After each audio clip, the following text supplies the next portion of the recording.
What's up guys, and welcome to this video tutorial. This is on the 2019 November physics exam. Okay, so this is the one that was written last year. Okay, so I'm going to skip out question 1 for now and go straight into question 2. And the reason why I do that, I'm sure you guys know, is that I prefer doing the multiple choice questions last. And I advise you guys do the same thing. Okay, so let's look at question 2 then. Okay, so it says that someone runs north along a straight track. Okay, so first I'm going to note that north is my positive direction. Okay, I'm taking north as being positive. A velocity time graph of his motion is shown below. Okay, and question 2.1.1 is we start off with a definition. So it says define velocity. Okay, so velocity is the rate of change of position. Okay, and we get ourselves 2 free marks for that. Okay, and then it says determine his instantaneous velocity at 25 seconds. Okay, so question 2.1.2. Okay, so we've been given a velocity time graph. Okay, so let's actually look at this graph quickly. We can say that in this region from 10 to 25 we have constant velocity, and from 0 to 10 seconds we have a gradient, a positive gradient, so we can say he's accelerating. Okay, so it says the instantaneous velocity. So what is the instantaneous velocity? It is the speed, so the speed at the point, and the direction. Okay, so if we look at the graph, at 25 seconds, that's right at the end here, he has a speed of 12 meters per second, and the direction would be in the north direction. Okay, so there's no change in direction, so we get 2 marks for that, and that's the answer. Okay, then 2.1.3, calculate the magnitude of the average velocity for the 25 seconds. Okay, average velocity, and we only care about the magnitude. Okay, so we know that our velocity, or average velocity, is equal to our total displacement over our total time. Okay, so we know what the total time is. It's 25 seconds. Okay, so we need the total displacement. Okay, so we need to calculate that. So how do we do that? We're going to use the area under this graph, this full area. So S, let's say S total, is equal to a half for the triangle part, half times the base times the perpendicular height, plus for the rectangular section it's going to be our base times our height, which is 12. Sorry, our base is 25 minus 10 times our height of 12. Okay, so if we plug that into our calculator, we get a value of 240 meters.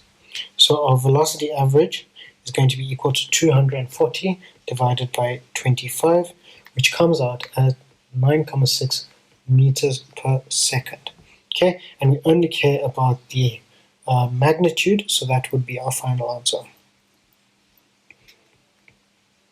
Okay, and once again we have a definition, and an easy one again, acceleration. Okay, so acceleration is the rate of change of velocity. Okay, and we get ourselves 2 marks. Okay, so this question before was 6 marks. I think that's a bit of a freebie because that question wasn't too difficult. Okay, okay, so 2.1.5 says calculate the magnitude of the acceleration for the first 10 seconds. Okay, so basically what we want is our slope. So our acceleration is equal to our slope. Okay, because we have a velocity time graph, so that's equal to our change in velocity over our change in time. Okay, so if we pick this as 0.2 and this as 0.1, I'm going to say it's equal to velocity 2 minus velocity 1 over time 2 minus time 1. Okay, so what we end up with is 12 minus 0 over time, which was 10 minus 0. Okay, and that gives us a value of 1,2 meters per second squared. Again, we care about the magnitude, so we don't care about the direction. Okay, if we did care about the direction, it is a positive, so it would be in the northern direction, or north. Okay, and we get ourselves 3 marks there.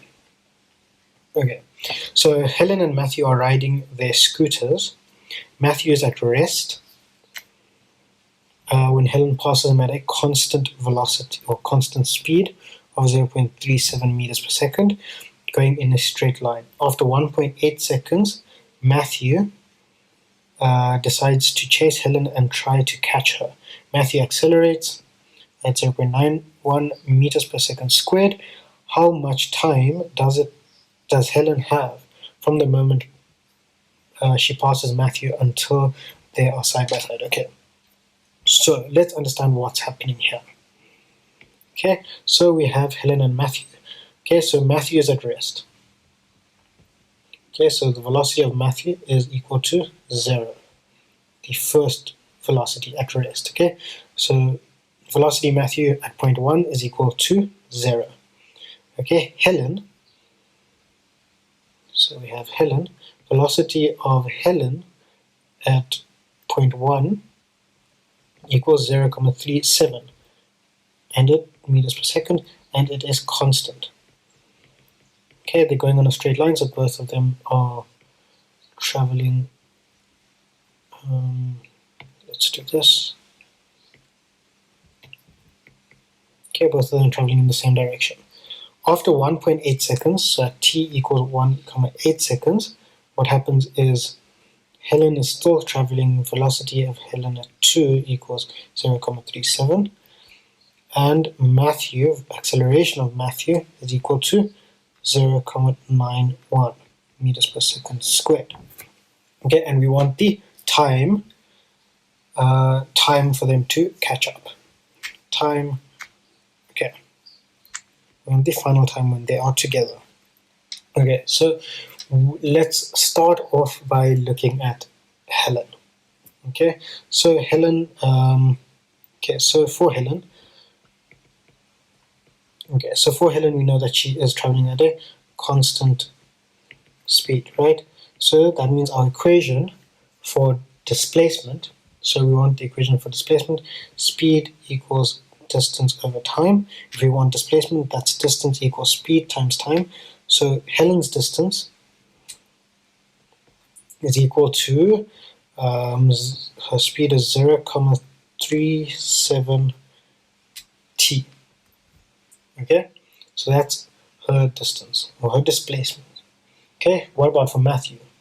Okay, so for Matthew,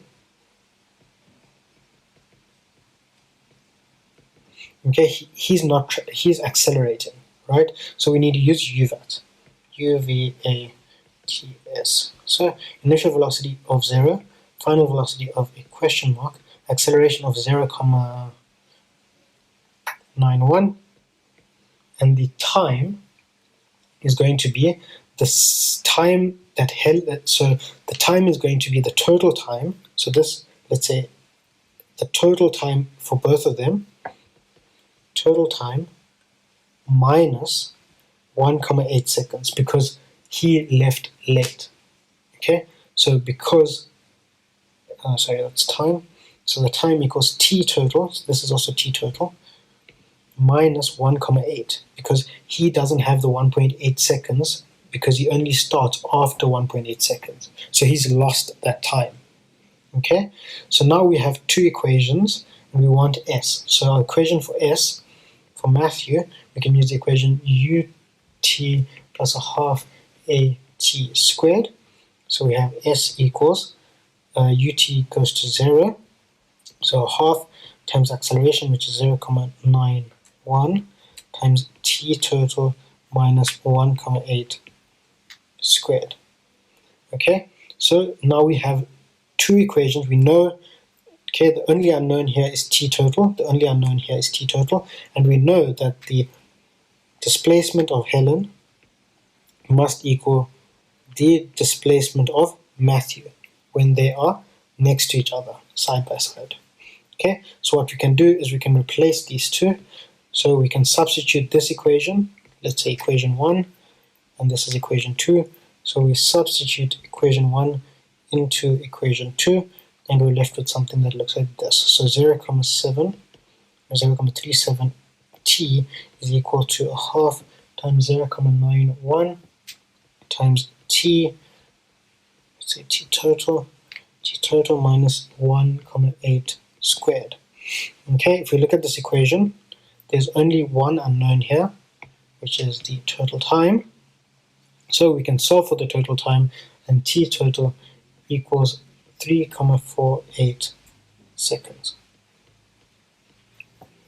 Okay, so there are a couple different ways you can go about this question, but this is what makes sense to me. So basically what you say is the total distance that Helen would have traveled is this, in whatever time, is this equation right here.